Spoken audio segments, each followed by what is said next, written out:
Hello everyone, I'm going to start today with an acknowledgement of country. I acknowledge the Darug Nation as the traditional owners and custodians of this land and as the first people of our country. I honour and respect our elders both past and present. This land is, was and always will be traditional Aboriginal land. Alright, welcome everyone. My name's Glenda McDonald and I'm here with Kate Bell from the School of Nursing and Midwifery, and this week we're discussing the topic of transformative nursing practice. So with me here I have Sandra Kelty, who's coming to discuss with us her practice. So thank you very much for giving us your time today, Sandra. Thank you for asking me. So Sandra, could you introduce yourself to us and tell us a little about your work as a nurse? Yes, thank you. Thank you for asking me here today. My name's Sandra Kelty. I'm the Clinical Lead Aboriginal Mental Health for Sydney West Area Health Service. I'm a registered nurse. I'm hospital trained. I finished my training back in 1981 and then went on to do further studies at university. I've worked in acute crisis for probably the last 15 years now. The first 5 years I was in Justice Health and the last 10 years out in Blacktown, Mount Druitt. Part of my role is, there's a number of parts, but the main part is that I provide clinical leadership and the development of an Aboriginal mental health workforce. So it's about the traineeship program. With the trainees, we've got 4 trainees, 2 in the Sydney West and 2 out at Nepean, and they work on mainstream teams. The trainees have a mentor and supervisor and a team leader, and I work with those 3 people plus the trainee to develop their competencies in mental health. The trainees are also studying at university at Charles Sturt, so I work very closely with the university down at Charles Sturt, supporting them to deliver the degree out in Sydney West. We look at the competencies the trainees need and build the program around the trainees. The other part of my work is the outreaches I go to. There's several outreaches, but the main ones are the Mount Druitt AVO project, which is out at Mount Druitt Court, where I sit and speak to defendants and try and work out what best to, and how best to help these guys as they're going through the court process. On Tuesdays I go to Marrawinjali, which is a healing centre, and speak with men and women who are in need of mental health assessments and assistance, as well as drug and alcohol assistance. We do a lot of assessments for the guys before they go into rehab. If they've got a history of mental illness or a history of self-harming, the rehab centres won't take them until they've been assessed by mental health. The other outreach is the men's shed on a Wednesday. It's open Monday to Friday, but on a Wednesday it's a parole reporting centre. So a lot of the guys up there are either on parole or they're on bail or they're on strict bonds. I do a lot of assessments for the circle sentencing courts, the Aboriginal courts, so that the elders and the magistrate know how best to sentence these guys. Probation and parole, they give me a lot of referrals, and basically with probation and parole they've got a lot of fellas coming out of jail back into the community, and a lot of these guys find it hard if you've been locked up for 4 or 5 years to come out into the community and just start getting your feet back and running again. So I do a lot of their assessments as well. Any project that the community wants that has a mental health focus, they'll call me, and we sit down and we work out how best to go about. And I'm on a lot of committees out in the Sydney West within the area health service. Anything that's Indigenous comes my way, if it's with mental health. Yeah. Right. It's such a diverse role. It starts with babies, with the maternal and infant and the perinatal mental health team, Aboriginal team, right up to aged care. We're working closely with the Kinchela boys at the moment, trying to get a group of stolen generations men assessed by ACAT and get packages put into their homes so that they can stay at home instead of having to go into care. They're all in their 60s and 70s now, yeah. So it goes from babies right through, yeah. So some of the things that you were mentioning there were to do with supporting the community members, assessing and also mentoring role. So in thinking about transformative nursing practice, I wonder if you've had time to reflect on, some of the things that you think are important for yourself to be transformative. I think before I could be transformative, I had to change my own thinking.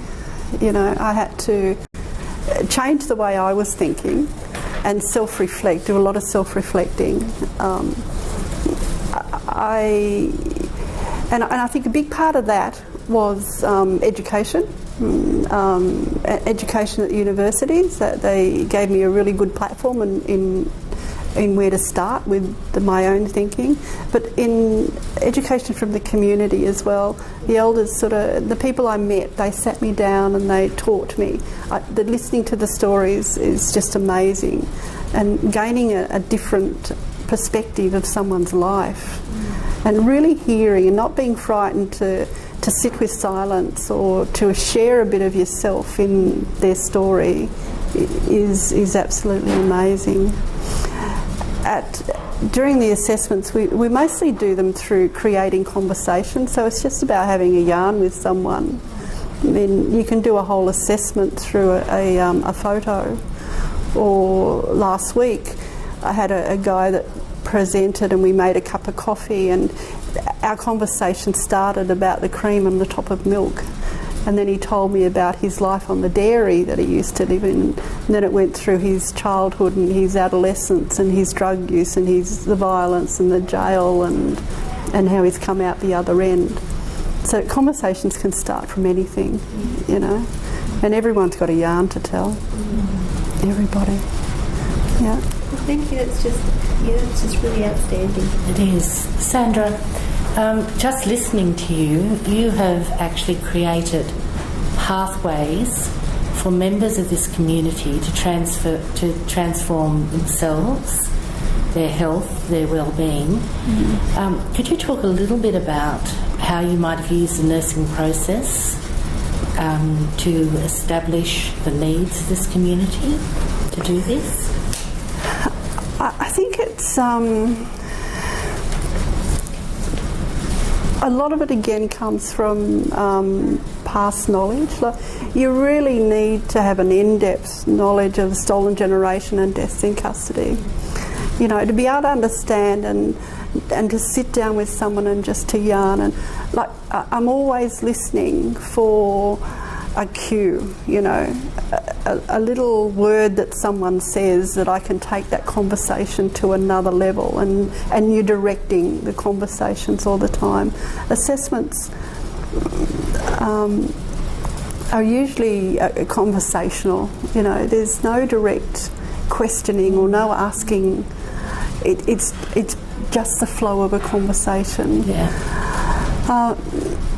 And I think you need to be able to connect with that person first. A couple of years ago, I was a research student for CRC, which is the Community Restorative Commission, and our research was on the impact of prison on families of Aboriginal offenders.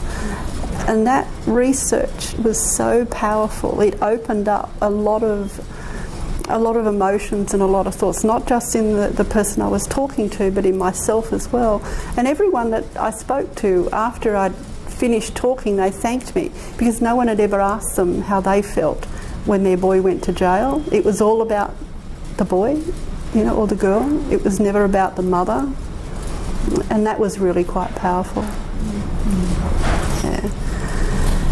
And Sandra, a lot of the initiatives that you have introduced, for example, the parole board coming to the shed, have you had the opportunity to measure any of the outcomes of these initiatives? I think outcomes are really anecdotal, just in responses that you get. from the fellows. Like, if you... quite often my identity is Sandra from the shed, you know, or it's Sandra from mental health. If we've got a guy in, like we've had a few guys in the emergency department that are coming down off drugs, and they're agitated and being IV'd all the time, and one of the guys wanted a mental health, they want to speak to Aboriginal Health, and they said, we haven't got anyone here from Aboriginal Health, but Sandra from the shed's here, and he settled immediately. It was better than bedazzling, you know? Yes. It was just an automatic... So recognising you as someone safe, someone trustworthy, someone loyal to them. I've got another lady who has schizophrenia, and she won't have a case manager because the word manager reminds her of the old mission managers, and there's no way you'll get her to have a case manager. But I can see her every Saturday. I go out there, I see her brother as well, and she brings relatives from all over the state. If they're passing through, she'll call me to come and see them. So things like that, like another mother and son, a son has schizophrenia, there's no way he'll have a case manager because he knows me, because I've been working with his mother. My brother is a custodial officer at Cessnock Jail, and he had a young guy coming down from Kempsey to Sydney for a funeral. And the guy's a truck down. So he was on his way back to Kempsey, he was trucked to Cessnock Jail, stayed overnight. But he saw my brother's name on his badge, and he said to my brother, do you know Auntie Sandra? And he said, that's my sister. And he just said, whatever you want, Chief, you know. And both of them were happy, you know. So things like that, those sort of outcomes, and I'm continuously getting referrals from friends who have relatives that they're referring. Our referral process in mainstream is you ring a 1300 number and speak to someone on the other end of the line, and they'll walk you through the process. In the community, everyone's got my phone number, and the numbers just come straight to me. Yeah, and it works. Well, those outcomes that you just talked about are very powerful.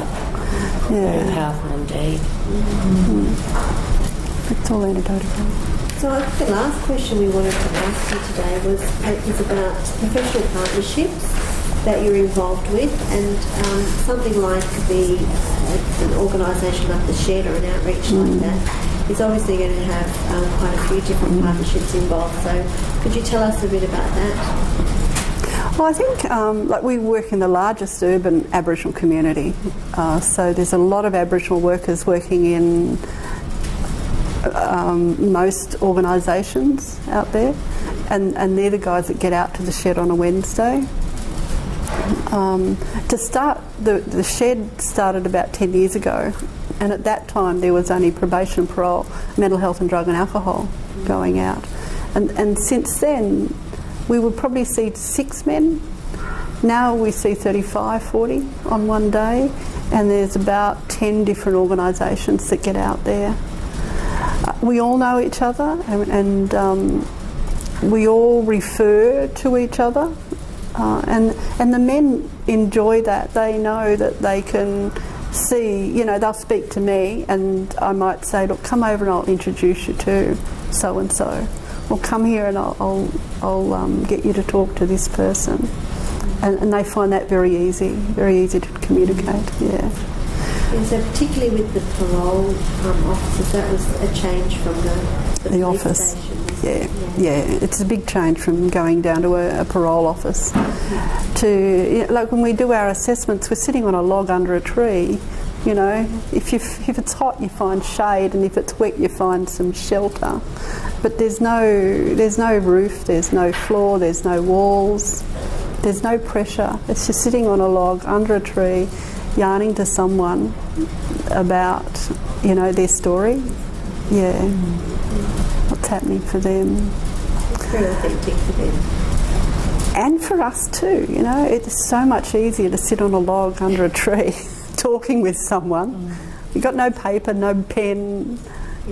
nothing, you know. It's just purely conversation and really listening, and again, not being frightened to sit with silence, you know, because the other guy's probably thinking about what to say next.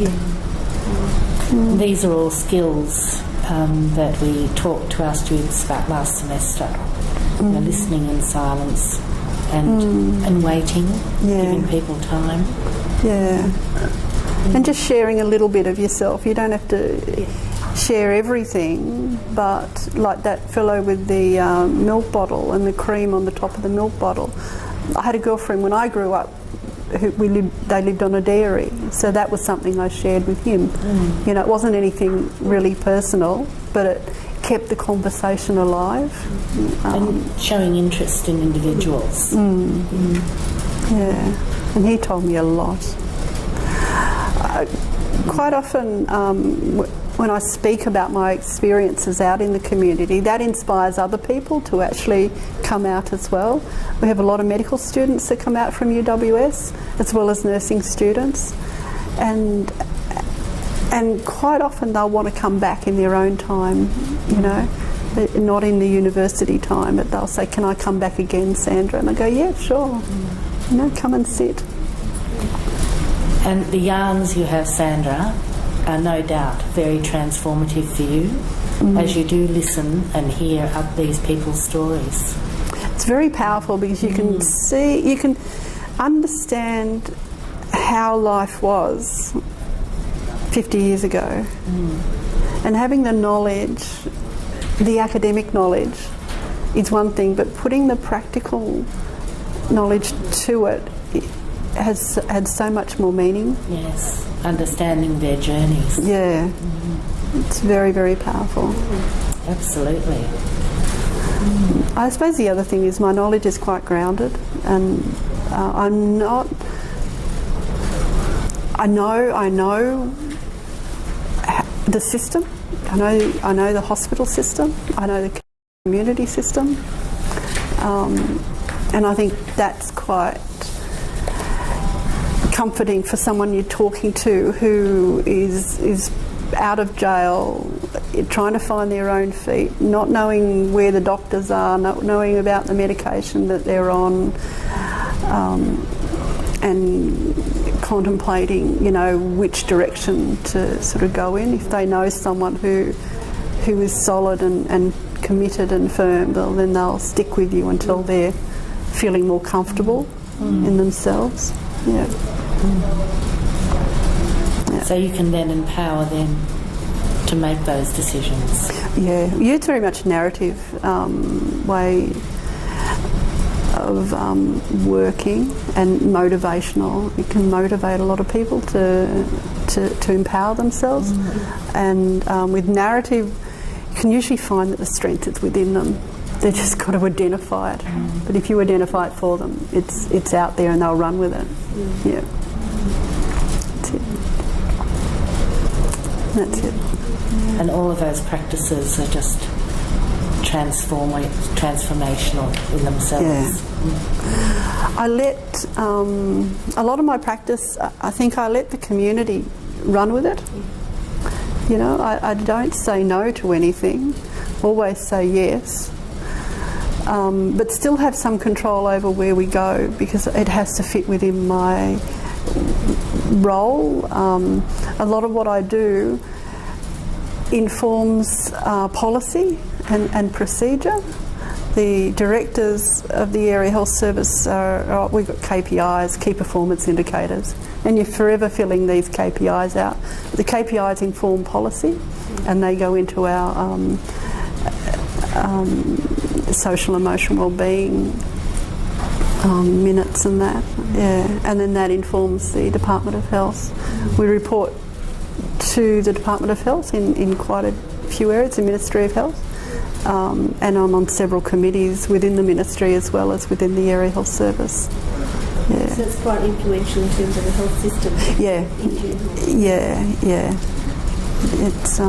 It's all developing the whole way. Everything we do feeds back to the department, and the whole system's developing and changing. Yeah. Great. Okay. All right, well, thank you very much, Sandra, for sharing your time with us today. We've really appreciated it. It's been very, very thought-provoking. Thank you for asking me to come. Thank you. Thank you. Thank you, Sandra.